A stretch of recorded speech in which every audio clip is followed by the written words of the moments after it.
He watched from the car, a silent observer to his own destruction. The man, tall and annoyingly handsome, leaned in, his hand cupping her face. And then it happened. A kiss. Not a quick peck, but a lingering, passionate kiss that spoke of stolen moments and whispered promises. His wife, his Claire, pulled away, a smile playing on her lips.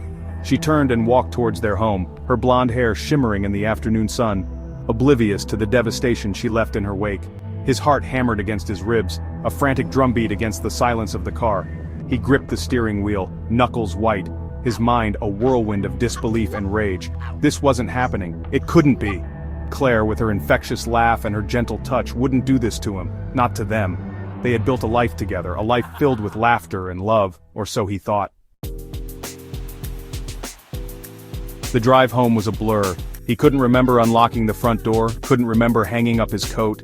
He moved through the house like a ghost, his limbs heavy, his movements mechanical. The house, once their sanctuary, now felt like a prison, its walls closing in on him, suffocating him with the weight of her betrayal. He found her in the kitchen, humming softly to herself as she prepared dinner. She looked up as he entered, her smile widening when she saw him. "You're back early," she said, her voice cheerful, oblivious to the storm raging inside him. He wanted to scream, to lash out, to demand answers, but the words wouldn't come. He simply stood there, his silence heavy with accusation. Her smile faltered, replaced by a look of concern. "Is everything all right?" she asked. "Everything's fine," he managed to choke out, his voice a raspy whisper. He spent the next few days in a haze of anger and despair. He barely slept, barely ate. The image of the kiss played on a continuous loop in his mind, a constant reminder of her betrayal. He watched her, studied her, trying to find some sign of guilt, some flicker of remorse. But there was nothing. She went about her days as if nothing had changed, her smiles as bright, her laughter as carefree as ever.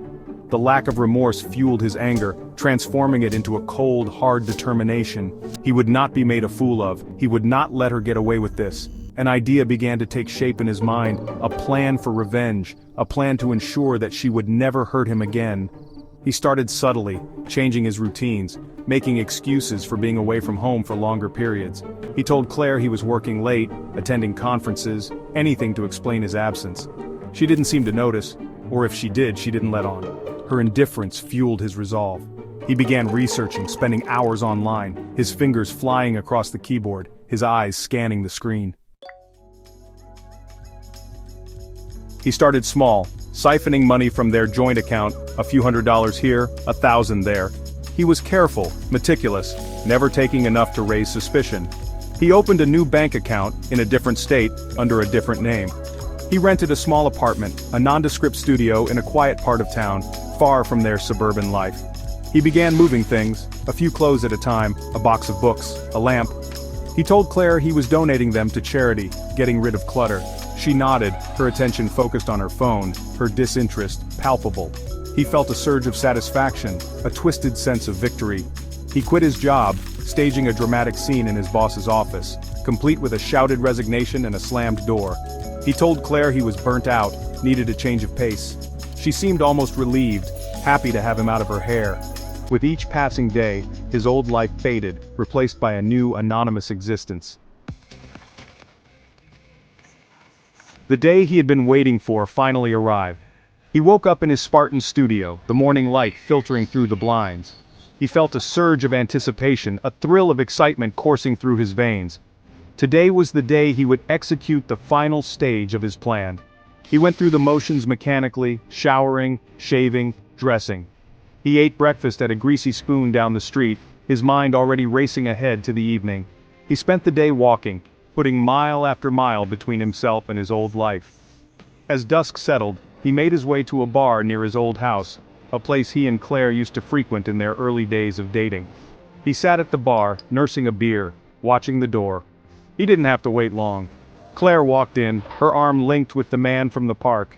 He watched them as they laughed and talked, their heads close together, their body language screaming their intimacy.